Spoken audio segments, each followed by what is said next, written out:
NDRI Karnal का दीक्षांत समारोह, राष्ट्रपति मुर्मू बोली हरियाणा की पहचान दूध दही तभी प्रदेश खेलों में नंबर 1।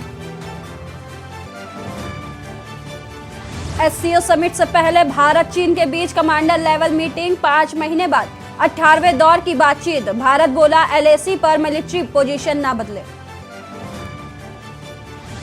कर्नाटक के मैसूर में अमित शाह का रोड शो, श्री चामुंडेश्वरी मंदिर में पूजा की। दोपहर 3 बजे से सकलेश्वरपुर में रैली। पटना हाईकोर्ट में मोदी सरनेम मामले में राहुल को राहत, एमपी एमएलए कोर्ट में नहीं होना होगा पेश, वकील की दलील। सूरत कोर्ट सजा दे चुकी है। विदेश फोगाट समेत 8 पहलवान सुप्रीम कोर्ट पहुंचे। सांसद ब्रजभूषण के खिलाफ एफआईआर की मांग। खाप पंचायतों से कहा हमें आपकी जरूरत। अमृतपाल पर केंद्रीय एजेंसियों का सिकंजा, डिब्रूगढ़ जेल में होगी पूछताछ। एनआईए और रॉ खंगालेगी एसआई बब्बर खुलासा से लिंक। आप देख रहे हैं के न्यूज, खबरों का सारथी। नमस्कार, बुलेटिन में आप सभी का स्वागत है। मैं हूं आपके साथ सपना झा। खबर कानपुर से है, जहां बदला मौसम का मिजाज। आसमान में छाया अंधेरा, तेज हवाओं के साथ आंधी और बारिश। आसमान में साथ छाया अंधेरा। खबर आपको कानपुर से बता रहे हैं, जहां तेज आंधी के साथ बारिश हो रही है।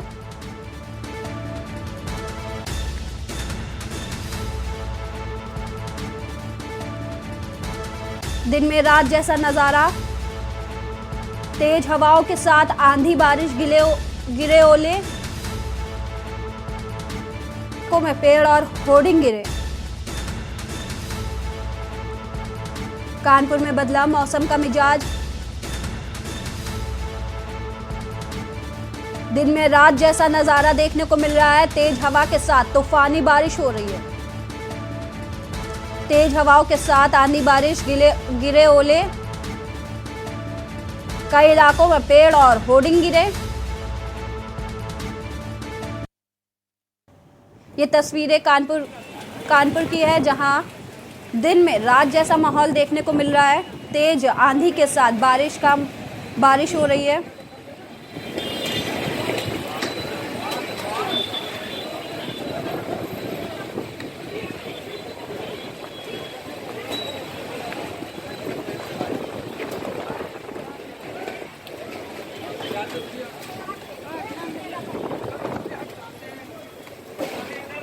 कानपुर में मौसम का बदला मिजाज।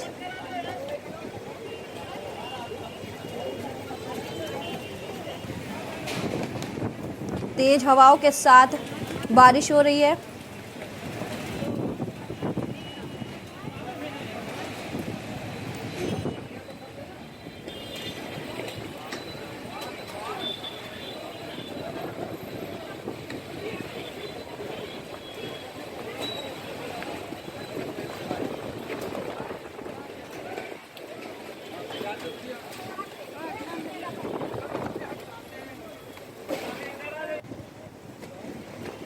तस्वीरें कानपुर से हैं, जहां पर आप तस्वीरों में देख सकते हैं किस तरह हवाएं चल रही हैं और तेज बारिश हो रही है। वहीं आवाजाही कर रहे लोगों को दिक्कतों का सामना करना पड़ रहा है।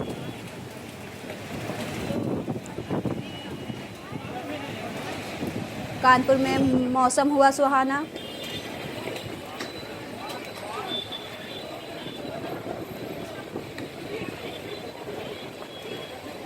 दिन में रात जैसा नज़ारा देखने को मिल रहा है। तेज हवाओं के साथ, बर्फीली हवाओं के साथ बारिश हो रही है। वहीं कई इलाकों में ओले भी गिरे हैं।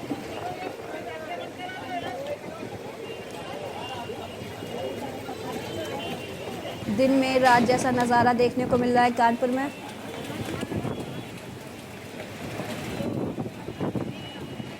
कानपुर के अलावा उत्तर भारत में मौसम का मिजाज बदला हुआ है। आपको बता दें, मौसम विभाग ने यूपी के कई जिलों में येलो अलर्ट जारी किया था, जिसमें लखनऊ, कानपुर समेत कई जिले शामिल थे।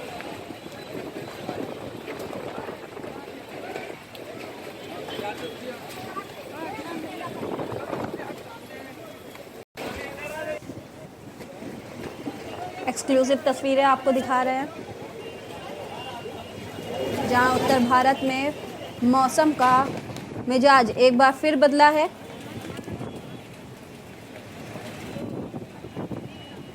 कानपुर समेत कई जिलों में येलो अलर्ट जारी किया गया था। उसके बाद कानपुर में दिन के दौरान रात जैसा माहौल देखने को मिल रहा है।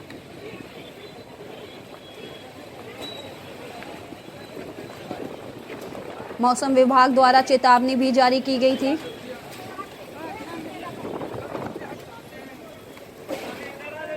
कई इलाकों में पेड़ और होर्डिंग गिरे।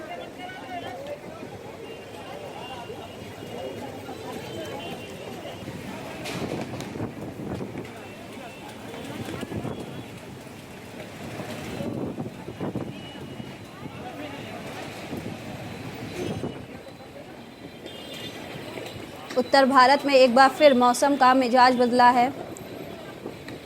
तेज हवाओं के साथ तेज बारिश हो रही है। लोग दिन में रात जैसा माहौल।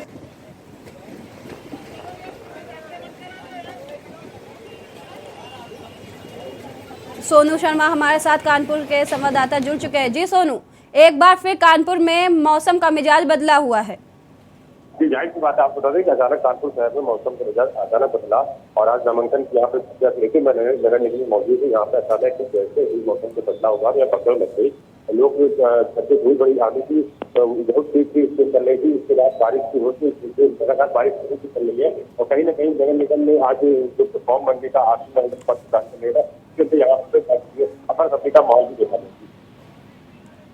जी सोनू, मौसम विभाग द्वारा अलर्ट भी जारी किया था कि आगे भी बारिश देखने को मिल सकती है।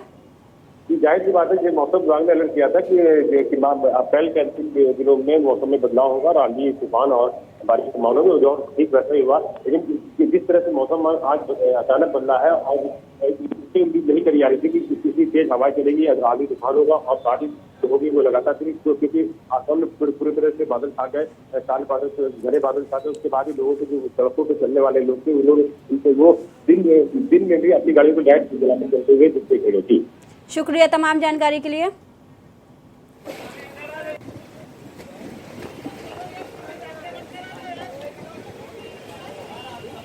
तस्वीरें कानपुर से आपको दिखा रहे हैं, जहां कानपुर समेत कई यूपी के जिलों में बारिश से मौसम बदल चुका है। उत्तर भारत में एक बार फिर मौसम ने बदला मिजाज। दिन में रात जैसा नज़ारा देखने को मिल रहा है, जहां तेज हवाओं के साथ जोरदार बारिश हो रही है, जिसके चलते कई इलाकों में पेड़ और होर्डिंग भी गिर चुके हैं। वहीं कई इलाकों में ओले भी गिरे हैं। आपको बता दें, मौसम विभाग द्वारा लगातार चेतावनी जारी की जा रही थी कि सावधान रहे, अगले कई दिनों तक बारिश हो सकती है, ओले भी गिर सकते हैं, जिसको लेकर मौसम विभाग द्वारा येलो अलर्ट जारी किया गया। आप तस्वीरों में देख सकते हैं, दिन में ही रात जैसा माहौल है। लोगों को सड़कों पर अपने वाहनों की लाइटें जलाकर चल रहे हैं। वहीं आवाजाही कर रहे लोगों को मुसीबतों का सामना भी करना पड़ रहा है।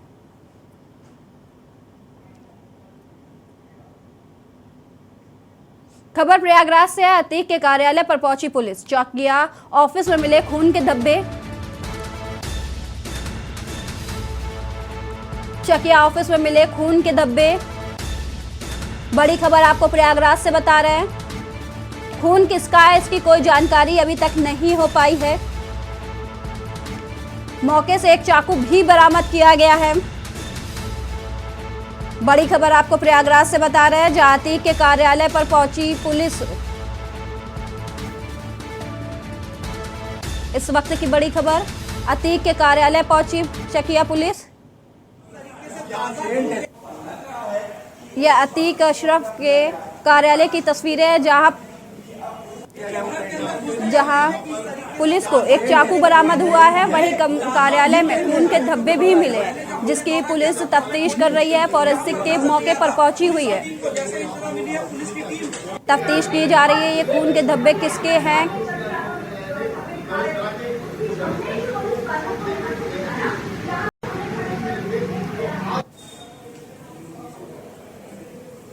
खबर प्रयागराज से है। इस वक्त की बड़ी खबर बता रहे हैं, अतीक के कार्यालय पर पुलिस ने छापेमारी की। छापेमारी के दौरान कार्यालय में चकिया पुलिस को चाकू बरामद हुआ है। खून से लथपथ धब्बे मिले हैं। कार्यालय में सामान बिखरा पड़ा हुआ है। इसी खबर पर तमाम जानकारी के लिए हमारे साथ राहुल मिश्रा जुड़ चुके हैं। जी राहुल, पुलिस को अतीक के ऑफिस में चाकू बरामद हुआ है, क्या खून के धब्बे मिले हैं? क्या कोई जानकारी मिल पाई है वो खून के धब्बे किसके हैं? जी आप ये बता दें कि जो टीम है जांच कर रही है। जो खून है उसके बाद टीम पॉजिटिव हो सकता है शाम तक में दे सूचना, लेकिन अभी तक पता है, अभी तक ये नहीं पता रहा है कि कितना ब्लड है, कहाँ से कैसे। कई बार जांच जब हुई हमें तो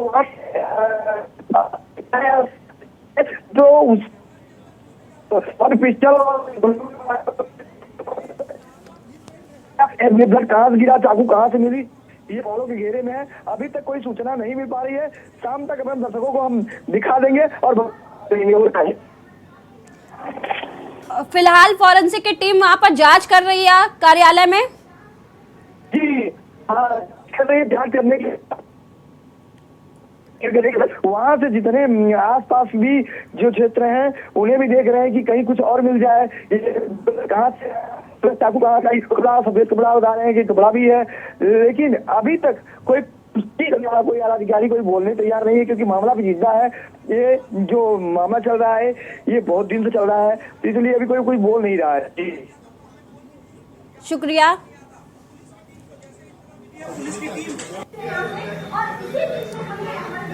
तस्वीरें प्रयागराज के चकिया अतीक के कार्यालय से दिखा रहे हैं, जहां पर पुलिस पहुंची हुई थी, जहां पर तफ्तीश करने में पुलिस को मौके से सामान बिखरा हुआ मिला, खून के धब्बे मिले कार्यालय में और खून से लथपथ चाकू मिला है। वहीं सूचना पाकर फॉरेंसिक टीम मौके पर पहुंची हुई है, जांच में जुटी है।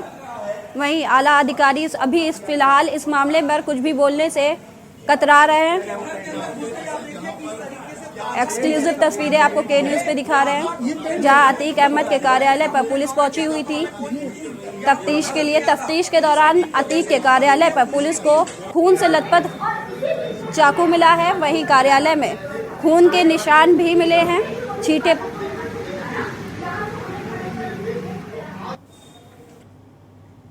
खबर बुलंदशहर से, जहां सनराइजर्स कोल्ड स्टोर गिराने का मामला सामने आया है। घटना स्थल पर 36 घंटों से जारी है रेस्क्यू। कोल्ड स्टोर में फंसे मजदूरों को निकालने में जुटी एनडीआरएफ।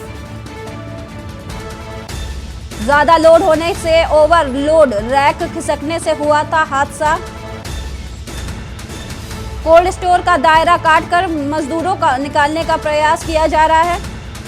एनडीआरएफ, एसडीआरएफ समेत तमाम पुलिस प्रशासन के अधिकारी मौजूद हैं।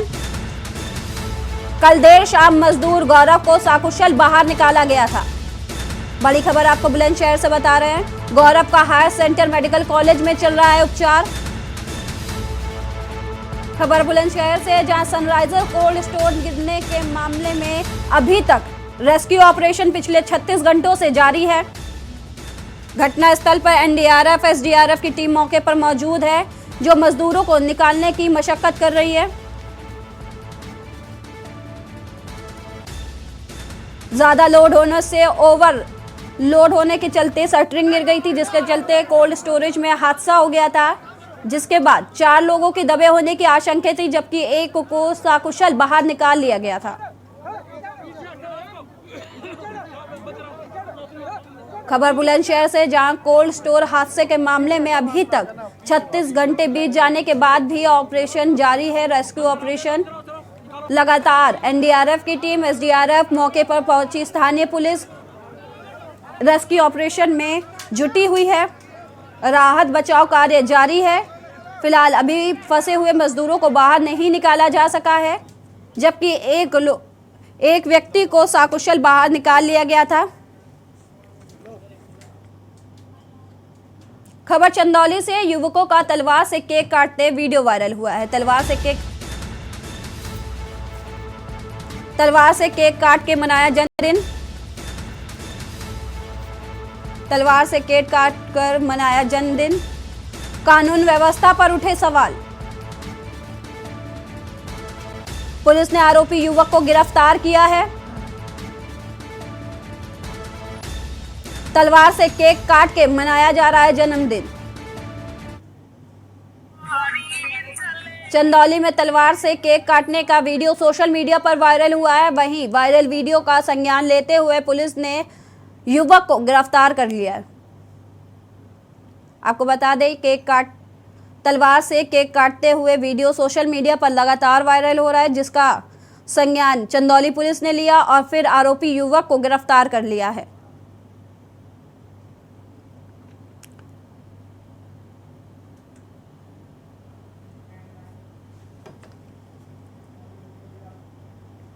खबर सीतापुर से, जहां घर में गैस सिलेंडर में लगी आग महिला सहित 2 लोग झुलसे। खबर सीतापुर से है, आग महिला सहित 2 लोग झुलसे। महिला की हालत गंभीर। महिला को जिला अस्पताल में कराया गया भर्ती। महिला की हालत गंभीर बनी हुई है। खबर सीतापुर से है, महिला को जिला अस्पताल में भर्ती कराया गया है। खाना बनाते समय आग लगी। थाना हरगांव क्षेत्र के शेखापुर गांव का ये पूरा मामला है। खबर सीतापुर से है, घर में गैस सिलेंडर से लगी आग।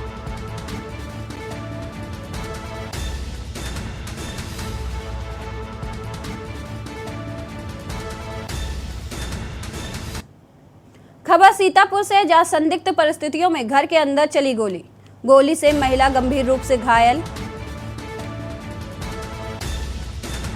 गोली लगने से महिला गंभीर रूप से घायल हो गई है। वहीं घायल महिला को जिला अस्पताल में इलाज के लिए भर्ती कराया गया है। फिलहाल महिला की हालत गंभीर देखते हुए से लखनऊ रेफर कर दिया गया है। गोली से महिला गंभीर रूप से घायल। खबर सीतापुर से है, घायल महिला को जिला अस्पताल में कराया गया भर्ती। महिला की हालत गंभीर देखते हुए उसे लखनऊ रेफर कर दिया गया है। थाना कोतवाली नगर का ये पूरा मामला बताया जा रहा है। खबर सीतापुर से है, जहां संदिग्ध परिस्थितियों में घर के अंदर गोली चली है। वहीं गोली लगने से एक महिला गंभीर रूप से घायल हो गई है, जिसे इलाज के लिए अस्पताल में भर्ती कराया गया था। डिप्टी सीएम केशव प्रसाद मौर्य का झांसी दौरा, खाती बाबा गोड़ बाबा मंदिर के पास जनसभा का आयोजन। खाती बाबा गोड़ बाबा मंदिर के पास जनसभा का आयोजन किया गया है। नगर निगम महापौर पद के लिए जनसभा को संबोधित करेंगे। बिहारी लाल आर्य बीजेपी उम्मीदवार समर्थकों सहित जनसभा में पहुंचे। डिप्टी सीएम केशव प्रसाद मौर्य का आज झांसी दौरा है। इस दौरान खाती बाबा गोड़ बाबा मंदिर के पास जनसभा का आयोजन किया गया है। नगर निगम महापौर पद के लिए ये जनसभा का आयोजन किया जा रहा है।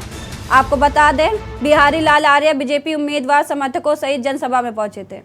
खबर कासगंज से है, जहां पुलिस को बड़ी सफलता मिली है। आपको बता दें, चोरी और लूट की घटनाओं में फरार चल रहे 20,000 के इनामी बदमाश से पुलिस की मुठभेड़ हो गई। वहीं मुठभेड़ के दौरान पुलिस ने एक आरोपी को गिरफ्तार किया है और बाकी 2 आरोपी मौके से फरार हो गए। पुलिस ने आरोपी के कब्जे से एक अवैध तमंचा, 3 खोखा कारतूस, एक जिंदा कारतूस व एक हीरो स्प्लेंडर मोटरसाइकिल बरामद की है। प्रभारी निरीक्षक गंजडोरारा को जरिए मुखबिर सूचना प्राप्त हुई कि ग्राम पचपोखरा से राम छितौनी की तरफ कुछ बदमाश मोटरसाइकिल से आ रहे हैं। इस सूचना पर गंजडोरारा की टीम द्वारा वहां पुलिया के पास चेकिंग लगाई गई। कालांतर में मोटरसाइकिल से आते हुए बदमाश दिखाई दिए। इनको रोककर चेकिंग के जब प्रयास किया गया तो उनके द्वारा फायरिंग की गई। इस फायरिंग के बाद हमारे प्रभारी निरीक्षक की टीम के द्वारा आत्मरक्षा फायरिंग की गई, जिसमें एक बदमाश को पैर में गोली लगी है। नजदीक जाकर उसके बारे में पूछा गया तो उसका नाम अनुज पुत्र कमलेश निवासी बाउर थाना क्षेत्र पटियाली का बताया गया। राजधानी दिल्ली के भलसवा डेरी थाना इलाके में बदमाशों ने एक युवक को गोली मार दी। बताया जा रहा है कि पुरानी रंजिश और इलाके में अपना वर्चस्व जमाने के लिए बदमाशों ने इस वारदात को अंजाम दिया। युवक को गोली मारकर बदमाश वहां से फरार हो गए। सूचना पाकर मौके पर भलसवा डेयरी थाना पुलिस पहुंची और हमलावरों की धरपकड़ के लिए लगातार पूछताछ कर रही है। मिली जानकारी के अनुसार अपने घर के पास बैठे शाहरुख नाम के एक युवक पर बदमाशों ने पहले लाठी डंडे से हमला किया और उसके बाद उस पर 2 गोलियां चला दी। एक गोली उसके सिर के पास लगी जबकि दूसरी गोली पैर में लगी। वारदात को अंजाम देकर बदमाश वहां से फरार हो गए। शाहरुख अपने परिवार के साथ थाना इलाके में रहता है और परिवार के लोग प्रॉपर्टी और पशुपालन का काम करते हैं।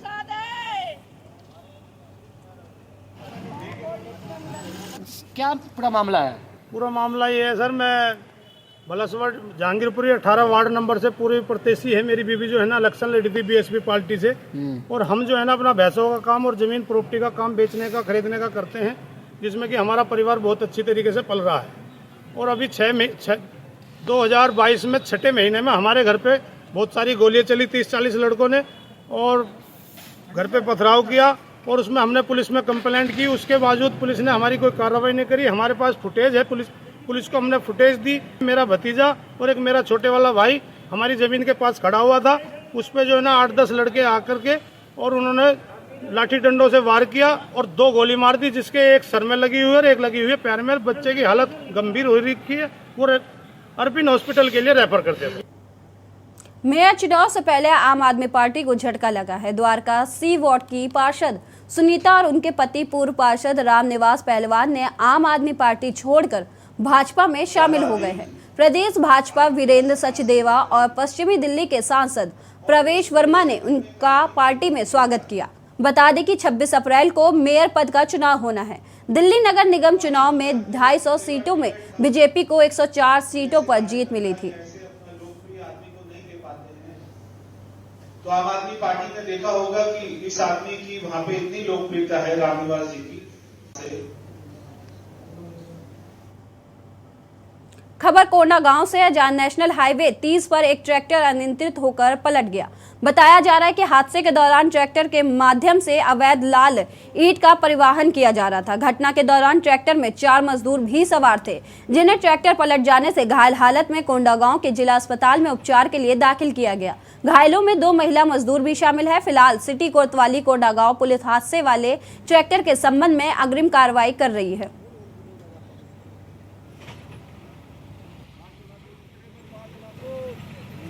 ग्राम बनिया गांव में ईंट भट्ठे से एक ट्रैक्टर ईंट लोड करके मजदूरों के साथ गांव में ही दूसरे जगह खाली करने जा रहा था।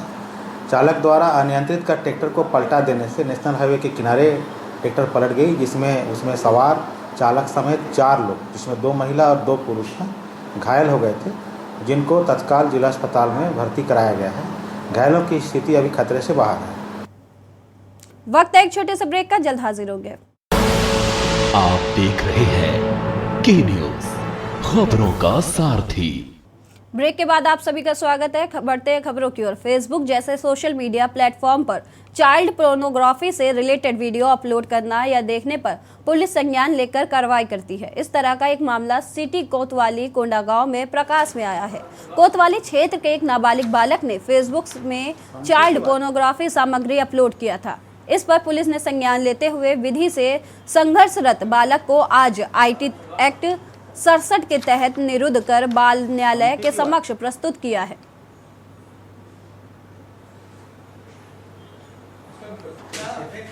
एनसीआरबी दिल्ली से साइबर टिप लाइन के माध्यम से एक चाइल्ड पोर्नोग्राफी का मामला हमारे संज्ञान में आया है। वरिष्ठ अधिकारियों के निर्देशन में उसमें आया है, उस पर हम लोग कार्रवाई किए हैं। 67B आईटी एक्ट के तहत मामला पंजीबद्ध किया गया और उस ईमेल आईडी और मोबाइल नंबर को ट्रैक करने से एक नाबालिग बच्चा विधि से संघर्षरत बालक के द्वारा ये कृत्य दिनांक 7/5/2022 को किया गया था, जिसे लाकर पूछताछ किया गया तो वो अपना अपराध कबूल किया, जिसके संबंध में उसे निरुद्ध किया गया और आज उसको किशोर न्याय बोर्ड के समक्ष पेश किया जा रहा है। खबर कोंडा गांव से है, जहां नगर पालिका परिषद कोंडा गांव अंतर्गत कार्यरत स्वच्छता दीदियों के माध्यम से नारंगी नदी मुक्तिधाम घाट में विशेष स्वच्छता अभियान चलाया गया। वहीं मुख्य नगर पालिका अधिकारी दिनेश दे के निर्देशन पर स्वच्छता दीदियों के माध्यम से मुक्तिधाम में स्वच्छता अभियान के तहत साफ सफाई की गई। नगर को साफ रखने में अपनी अहम भूमिका निभाने वाली स्वच्छता दीदियों के माध्यम से प्रत्येक नगर के किसी भी एक चिन्ह अंकित स्थान में स्वच्छता अभियान चलाया जाता है।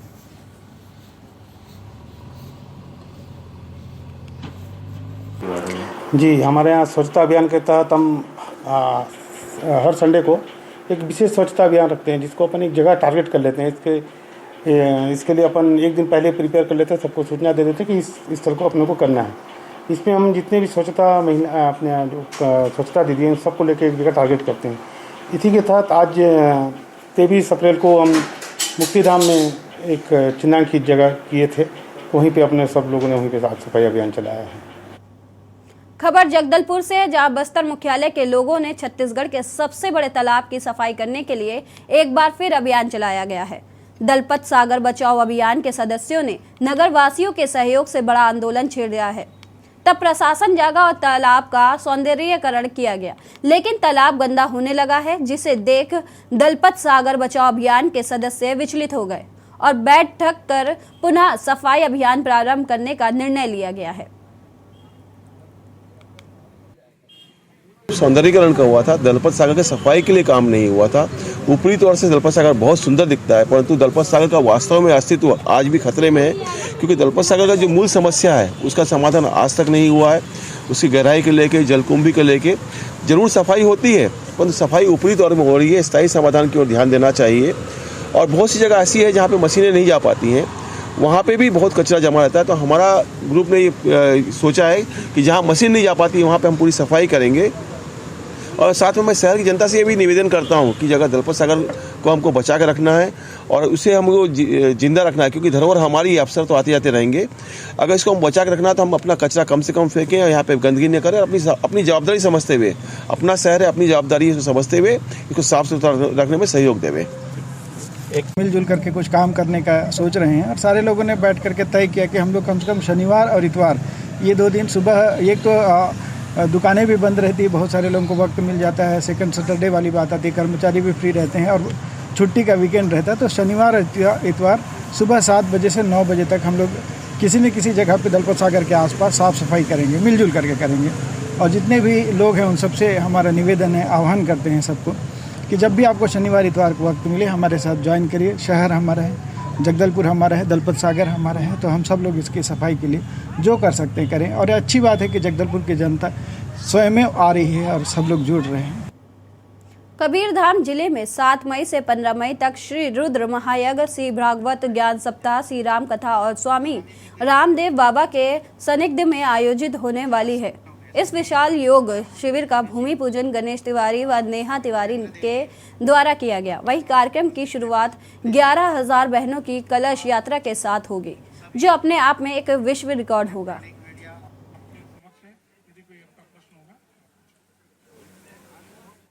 देखिए, ये कबीरधाम के लिए एक बहुत ही विशाल आयोजन है। ये 5 प्रकार के कार्यक्रम हो रहे हैं 7 मई से लेकर के 15 मई तक।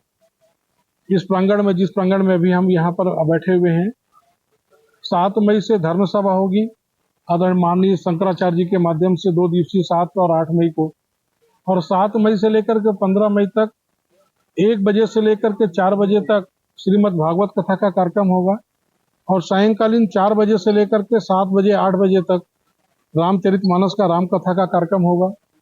और इसी बीच में यज्ञ का जो कार्यक्रम है, अभी जहाँ पर यज्ञ की पूजा हुई, ध्वज लगाया गया, वहाँ पर निरंतर हवन यज्ञ का कार्यक्रम होगा, रुद्र यज्ञ का। उसके लिए भी बहुत बड़े संत यहाँ पर उपस्थित हो रहे हैं। शिक्षा, संस्कृति, उत्थान, न्यास, महाकौशल प्रांत एवं रानी दुर्गावती विश्वविद्यालय जबलपुर के संयुक्त आयोजन में वैशाख शुक्ल पक्ष अक्षय तृतीय विनायकी चतुर्थ के अवसर पर ज्ञानोत्सव 2080 का उद्घाटन एवं प्रथम एवं द्वितीय तकनीकी सत्र का आगाज हुआ, जिसमें कार्यक्रम के द्वितीय दिवस मुख्य अतिथि कैंट विधायक अशोक रोहड़ी रहे कार्यक्रम में ज्ञानोत्सव के उद्देश्य एवं शिक्षा संस्कृति उत्थान न्यास के द्वारा किए जा रहे नवाचार एवं राष्ट्रीय शिक्षा नीति 2020 और आत्मनिर्भर भारत विषय पर परिचर्चा का आयोजन किया गया। कार्यक्रम का संचालन डॉक्टर नीलेश पांडे, प्राचार्य हितकारिणी महिला महाविद्यालय ने किया। प्रोफेसर BL द्विवेदी, सह संयोजक शिक्षा संस्कृति उत्थान न्यास डॉक्टर RK द्विवेदी समेत कई लोगों का विशेष योगदान रहा। कार्यक्रम में संयोजक के रूप में हितकारिणी सभा, सुख सागर हॉस्पिटल, मेकल सूता महाविद्यालय, royal heritage public school, Gautam IAS academy संस्था रही। तो इस तरीके से ऐसे कार्यक्रम अपने आपके अंदर की प्रतिभा को निखारने का एक अच्छा यह मंच आपको मिला, जिसमें आपने अपनी प्रतिभा को निखारा भी और सीखा भी। खबर जबलपुर से, जहां वाल्मीकि समाज के प्रतिनिधि मंडल के द्वारा रांची थाना प्रभारी को ज्ञापन सौंपा गया। उन्होंने आरोप लगाया कि हमारी समाज के व्यक्ति मनीष गोहेरिया को कुछ व्यक्तियों ने लोन दिलाने के नाम पर उनसे डॉक्यूमेंट एवं चेक ले लिया था, लेकिन उसे लोन नहीं दिलाया गया, बल्कि उसे चेक बाउंस के मामले में फंसा दिया गया। हम सभी लोग थाना प्रभारी से जांच कराने की मांग करते हैं और पीड़ित को न्याय दिलाने का आग्रह करते हैं।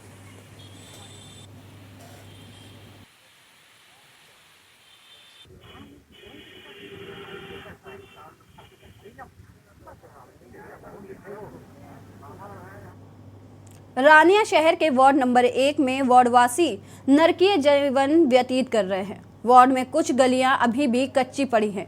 पेयजल सप्लाई पर्याप्त नहीं है। गंदगी के ढेर, सीवरेज लीकेज व ओवरफ्लो की समस्या, स्ट्रीट लाइट नहीं होने के कारण गलियों में अंधेरा सहित अनेकों समस्याएं हैं। वार्ड की जो गलियां को इंटरलॉकिंग बनाया गया था, उन्हें कई साल बीत गए। उन गलियों में जगह जगह गड्ढे बन गए हैं। 3 से 4 गलियां तो ऐसी हैं जो कभी कच्ची पड़ी हैं। वार्ड के अंदर सीवरेज पाइपलाइन तो डली हुई है, लेकिन सीवरेज ओवरफ्लो की समस्या निरंतर बनी रहती है। सीवरेज ओवरफ्लो की होने की वजह से गंदा पानी गलियों में बहता रहता है और लोगों के घरों में घुस जाता है। गंदा पानी गलियों में बहने की वजह से बदबू बनी रहती है। 2 से 2.5 हजार की आबादी वाले इस वार्ड में अधिकतर तबका आर्थिक रूप से कमजोर है। यहाँ लोग झुग्गी झोपड़ियां बनाकर अपना जीवन बसर कर रहे हैं।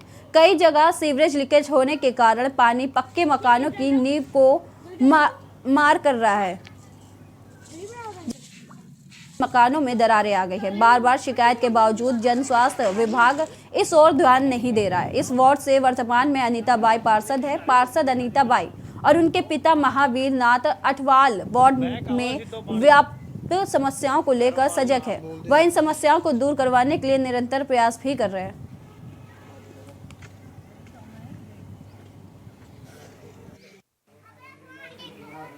और गली से परेशान है, ना तो यहाँ पे कोई गौर हो रही है, ना कोई शिवादान हो रहा है, ना कोई चालू नहीं है। हाँ, ना पानी से परेशान हम, सीवर लाइन चालू नहीं, ना सीवर लाइन चालू हो रही है। सीवर लाइन डाले कितना टाइम हो गया? साल हो गया, अभी तक चालू नहीं हुआ है। पीने का पानी तो वहाँ से पैप लगी हुई है। कोई मेरे वर्ग कोई गरीब आदमी कहाँ से डाल लेगा? यहाँ से पैप तो डालनी चाहिए। सिरसा के गांव बकरियावाली स्थित कचरा प्लांट में हुई आगजनी की घटना से रोष स्वरूप ग्रामीणों व किसानों ने कचरा प्रबंधन प्लांट के गेट पर ताला लगा दिया और धरने पर बैठ गए। वहीं किसानों के समर्थन में BKE प्रदेश अध्यक्ष लखविंदर सिंह ओलख किसानों के बीच धरना स्थल पर पहुंचे। कचरा प्रबंधन प्लांट में पिछले 4 दिन पहले कुंडे में आग लग गई थी, जिसे अभी तक नहीं बुझा पाई है।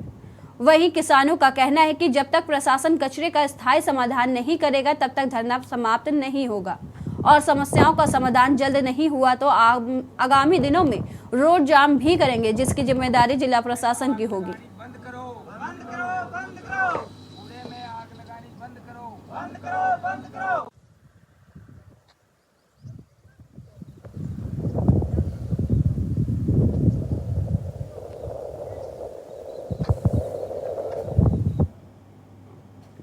खबर नैनीताल से है, जहां डिग्री कॉलेज के छात्र संघ की ओर से उमंगकरण छात्र संघ अभिनंदन समारोह में छात्र छात्राओं ने संस्कृत कार्यक्रम में की प्रसिद्धि की समारोह का शुभारंभ।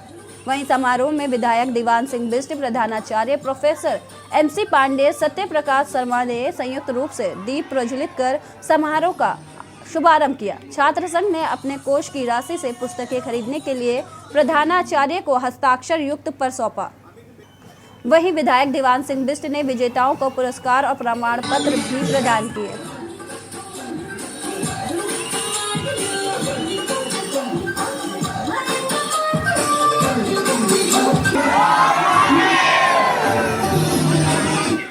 संघ का एक समारोह है उमंग तरंग। हर वर्ष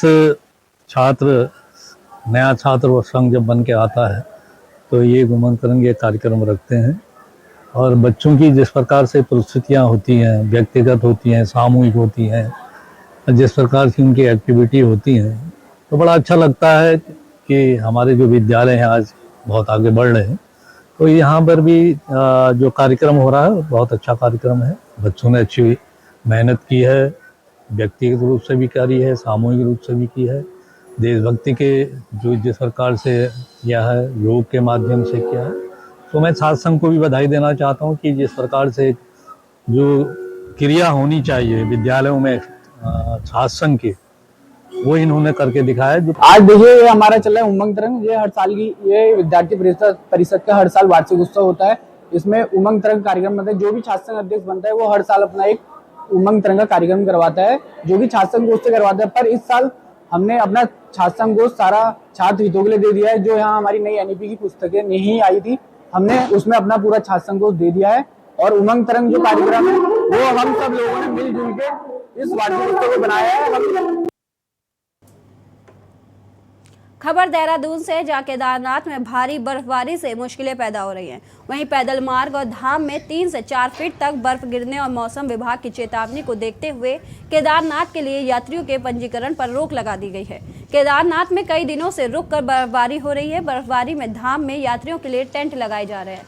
न्यूनतम तापमान -1 डिग्री तक पहुंच गया है। वहीं बद्रीनाथ धाम में भी भारी बर्फबारी देखने को मिल रही है। 27 अप्रैल को बद्रीनाथ धाम के कपाट खुलेंगे। वहीं यात्रा मार्गों पर जमी बर्फ को हटाने का कार्य किया जा रहा है।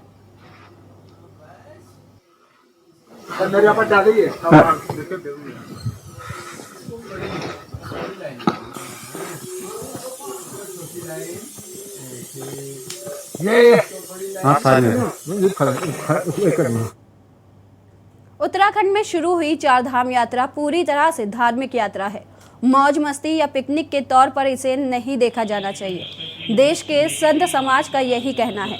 दरअसल यह बात इसलिए उठी है क्योंकि बीते कई सालों से 4 धाम यात्रा में बड़ा बदलाव देखा जा रहा है। देवभूमि में आने वाले तीर्थ यात्री मौज मस्ती के लिए पहाड़ों पर जाते हैं, जिसे लेकर संतों के ऐतराज के बाद अधिकारियों ने भी देवभूमि में आने वाले श्रद्धालुओं से यात्रा की पवित्रता को बनाए रखने की अपील की है।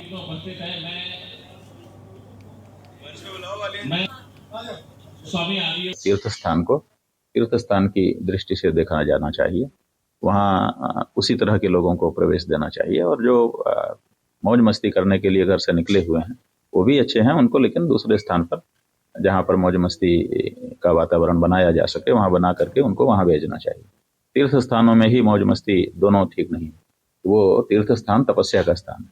जो लोग पिकनिक की भावना से अगर यहाँ आते हैं तो वो अगर घर में ही रहें तो अच्छा है, क्योंकि जो वो स्वयं भी आकर के अव्यवस्था फैलाते हैं और जो यात्री यहाँ आते हैं धार्मिक रूप से 90% लोग, उनको भी असुविधा होती है और प्रशासन को भी असुविधा होती है। तो पिकनिक का ये मनोरंजन का विषय नहीं है, ये आत्मरंजन का विषय है। आत्मा का रंजन करने के लिए आध्यात्मिक यात्राएं की जाती है, हमारी पुरानी परंपरा है। और देवभूमि उत्तराखंड हरिद्वार में जो है यहाँ से यात्रा प्रारंभ होती है और यहाँ का शासन प्रशासन, साधु समाज, ब्राह्मण, सभी व्यापारी वर्ग के बंधु जितने भी लोग हैं सब स्वागत के लिए तत्पर हैं। आने वाले सभी श्रद्धालुओं को किसी प्रकार की असुविधा ना हो, तो इस प्रकार के अगर कुछ लोग आते हैं सामाजिक रूप से तो उसको शासन को सख्ती से उनके साथ बर्ताव करना चाहिए। ये ध्यान रखा जाए यहाँ की मर्यादा, पवित्रता, विशेषकर गंगा की शुचिता का। तीर्थ में आने वाले यात्रियों के भीतर ये आस्था रहनी चाहिए कि पवित्रता रखी जाए। तो मैं यात्रियों से निवेदन करना चाहूँगा वह यात्रा के पवित्र और यहाँ की शुचिता और यहाँ की मूल्य परंपराओं का आदर करते हुए यात्रा को सम्मान दें। तीर्थाटन है न कि पर्यटन, ये यात्रियों को ध्यान में रखना होगा। इस यात्रा में जो लोग पिकनिक के रूप में आते हैं, विभिन्न प्रकार की ऐसी गतिविधियां करते हैं, वो ध्यान रखें कि ये चार धाम की बड़ी पवित्रता और बड़ा सम्मान है। इस यात्रा की अक्षुण्णता को बनाए रखने के लिए मैं आह्वान करता हूं। और जो ये इतनी बड़ी आपदाएं आती है, वो इन यात्रियों के कारण जो असंयम बरते जाते हैं, उसके कारण ये संकट आते हैं। इसलिए सब यात्रा का सफल और सुखद आनंद ले, दर्शन करें, पुण्य के भागी बने। श्रद्धालुओं से आप आए घूमने के लिए, बहुत और भी जगह है पूरे भारतवर्ष में। यहाँ आप आए तो कम से कम आस्था के साथ आए, और यहाँ कम से कम आप भगवान बद्री विशाल का और माँ गंगा का आशीर्वाद लेने आए। उस रूप में आप ना आए कि जिस रूप में आप जितनी भी आपदाएं आती हैं फिर देखिए उसका आप क्या क्या विनाश का ले विपरीत बुद्धि विनाश आप देखते हैं। तो मैं इतना ही कहना चाहूंगा कि कम से कम ऐसा ना उत्पन्न हो, ऐसा कोई व्यवधान उत्पन्न ना हो। तो कम से कम आप आस्था के साथ आए और देवभूमि में भगवान बद्री विशाल की कृपा पाएं, चारों धाम के दर्शन करें और आप आगे बढ़ें। जिला प्रशासन का भी ये अनुरोध है कि आप चार धाम यात्रा में आएं। आपका स्वागत है, देवभूमि आपका स्वागत के लिए तैयार है। हरिद्वार आपका एंट्री पॉइंट है। एज ए डीएम हरिद्वार मैं सभी देश विदेश से आने वाले तीर्थयात्रियों का हृदय से उनका मैं स्वागत कर रहा हूं, उनकी शुभ यात्रा की मैं कामना कर रहा हूं, और उनसे अनुरोध है कि जिस धार्मिक भावनाओं से ओतप्रोत होकर आप आ रहे हैं, उसी धार्मिक भावना से आप अपनी यात्रा को सकुशल संपन्न करें। खबर लक्सर से है, जहां युवती को शादी का झांसा देकर 5 साल तक उसका शारीरिक शोषण किए जाना तथा बार बार उसको गर्भ निरोधक गोलियां खिलाकर गर्भपात कराए जाने के मामले में पुलिस ने मुकदमा दर्ज कर लिया है। मुकदमा दर्ज करने के साथ ही पुलिस ने मामले की जांच पड़ताल शुरू कर दी है। आपको बता दें, पुलिस से मिली जानकारी के अनुसार उत्तर प्रदेश के जनपद बिजनौर के थाना नगला के गांव निवासी एक व्यक्ति लक्सर एक अस्पताल में कार्य करता है।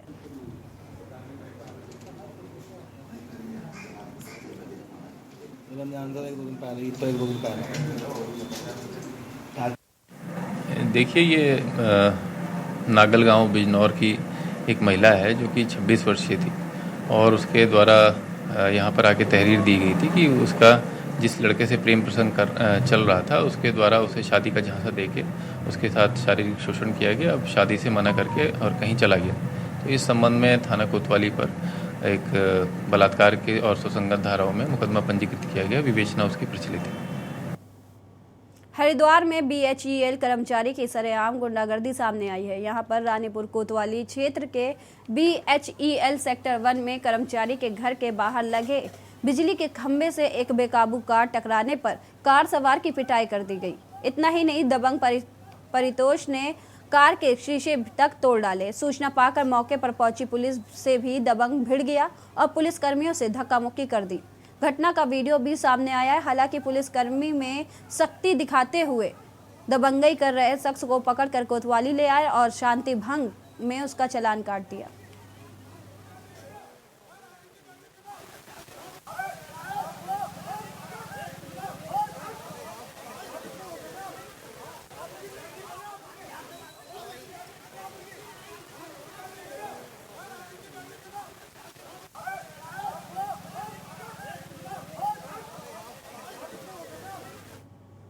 मुख्यमंत्री पुष्कर सिंह धामी ने आज सोमवार को एयरपोर्ट के पास नवनिर्मित SDRF मुख्यालय और अग्निशमन केंद्र का लोकार्पण किया। लोकार्पण के दौरान क्षेत्रीय सांसद डॉक्टर रमेश पोखरियाल निशंक और विधायक ब्रजभूषण गौरेला भी मौजूद रहे। जून 2013 में केदारनाथ में आए भयंकर जल प्रलय में सेना ने रेस्क्यू कर लोगों को देहरादून एयरपोर्ट पहुंचाया था। उस समय पूरा रेस्क्यू ऑपरेशन देहरादून एयरपोर्ट से संचालित किया गया था। उस समय एयरपोर्ट की भूमि पर सेना के अस्थायी ऑफिस और आवास बनाए गए थे। SDRF मुख्यालय बनने के बाद पूरे प्रदेश में आपदा और दूसरे रेस्क्यू कार्यों में तेजी आएगी।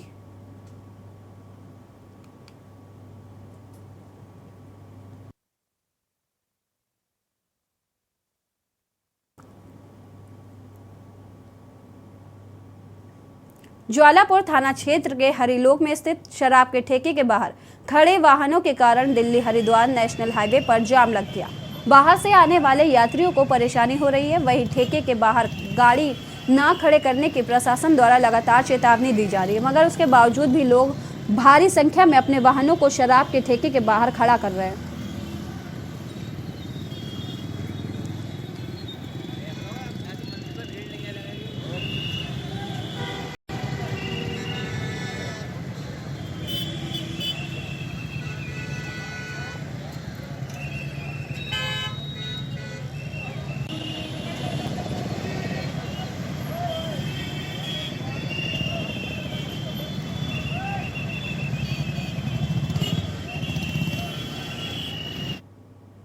खबर हरिद्वार से है, जहां कपाट खुलने पर शंकराचार्य यात्रा के लिए मौजूद होंगे, साथ ही समिति संख्या की नीति बनाए। गंगोत्री यमुनोत्री के कपाट खुलने के बाद केदारनाथ और बद्रीनाथ के कपाट खुलने वाले हैं। सनातन परंपरा रही है कि बद्रीनाथ और केदारनाथ के कपाट खुलने पर ज्योतिष पीठ के शंकराचार्य मौजूद होते हैं। इसी परंपरा का निर्वाह करने के लिए ज्योतिष पीठ के शंकराचार्य अविमुक्तेश्वरानंद हरिद्वार से रवाना हुए। अविमुक्तेश्वरानंद ने जोशी मठ आपदा के बाद सरकार द्वारा किए गए कार्यों पर अपनी नाराजगी जाहिर दिखाई। साथ ही यात्रा पर आने वाले श्रद्धालुओं की सीमित संख्या को लेकर नीति बनाने की बात करी।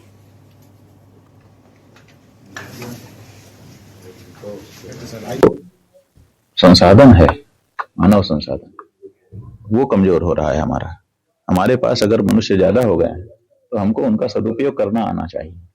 आज जब घोषणा होती है कि भारत नंबर 1 पर चला गया जनसंख्या के मामले में, तो चीन खड़ा हो जाता है। वो कहता है हमारे पास 80 करोड़ प्रशिक्षित लोग हैं।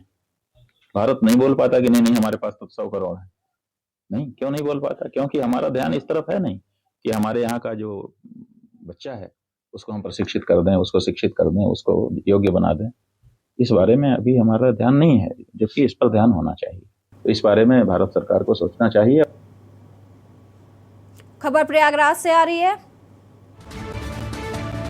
मथुरा शाही ईदगाह कृष्ण जन्मभूमि विवाद का मामले में हाईकोर्ट ने फैसला टाला। हाईकोर्ट अब 1 मई को सुनाएगी फैसला। दोनों पक्षों से दावे प्रतिदावे दाखिल किए जा चुके हैं। खबर आपको प्रयागराज से बता रहे हैं। मथुरा शाही ईदगाह कृष्ण जन्मभूमि का मामला है। मामले में हाईकोर्ट ने फैसला टाल दिया है। हाईकोर्ट अब इस पूरे मामले में 1 मई को अपना फैसला सुनाएगी। दोनों पक्षों की तरफ से दावे प्रतिदावे दाखिल किए जा चुके हैं, जिसके बाद अब 1 मई को हाईकोर्ट अपना फैसला सुनाएगी। फिलहाल हाईकोर्ट ने इस पूरे मामले में फैसला टाल दिया है, जो कि अब 1 मई को फैसला आएगा। दोनों पक्षों की तरफ से दावे प्रतिदावे दाखिल किए जा चुके हैं, जिसके बाद अब फैसला आना है 1 मई को। मथुरा शाही ईदगाह का ये पूरा मामला है। मामले में हाईकोर्ट ने फैसला टाला। खबर आपको प्रयागराज से बता रहे हैं। इलाहाबाद हाईकोर्ट अब 1 मई को सुनाएगी इस पूरे मामले पर अपना फैसला। दोनों पक्षों की तरफ से दावे प्रतिदावे दाखिल किए जा चुके हैं। बहस सुनने के बाद हाईकोर्ट ने ये अपना फैसला सुरक्षित रखा है। श्री कृष्ण विराजमान की ओर से दाखिल की गई थी याचिका।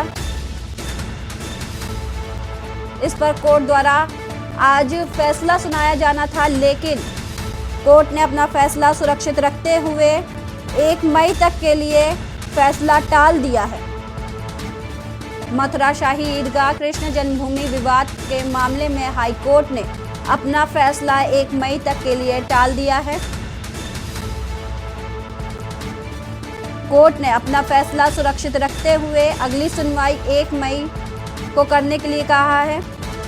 वहीं दोनों पक्षों के द्वारा दावे प्रतिदावे दाखिल किए जा चुके हैं। ये पूरा फैसला बहस सुनने के बाद हाईकोर्ट ने सुरक्षित रखा है। श्री कृष्ण विराजमान की ओर से दाखिल की गई है याचिका। इस पर कोर्ट द्वारा आज फैसला सुनाया जाना था, लेकिन हाईकोर्ट ने फैसला टालते हुए 1 मई की तारीख नियत की है।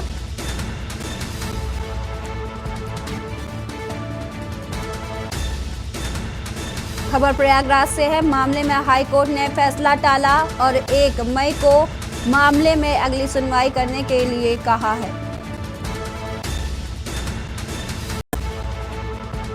दोनों पक्षों से दावे प्रतिदावे दाखिल किए जा चुके हैं।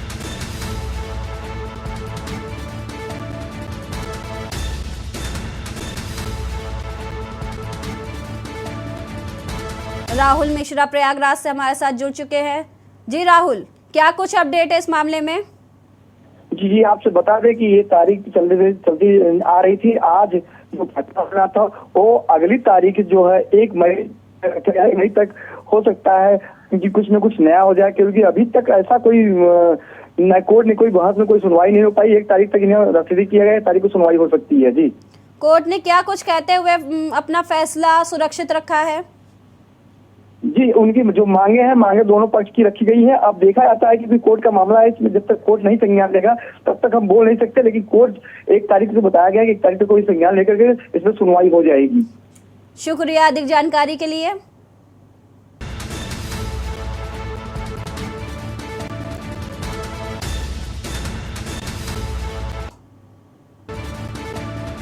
खबर आपको प्रयागराज से बता रहे हैं, कोर्ट ने इसे अभी 1 मई तक के लिए टाल दिया है। फिलहाल खबरों में इतना ही, देखते रहिए के न्यूज़। आप देख रहे हैं के न्यूज़, खबरों का सारथी।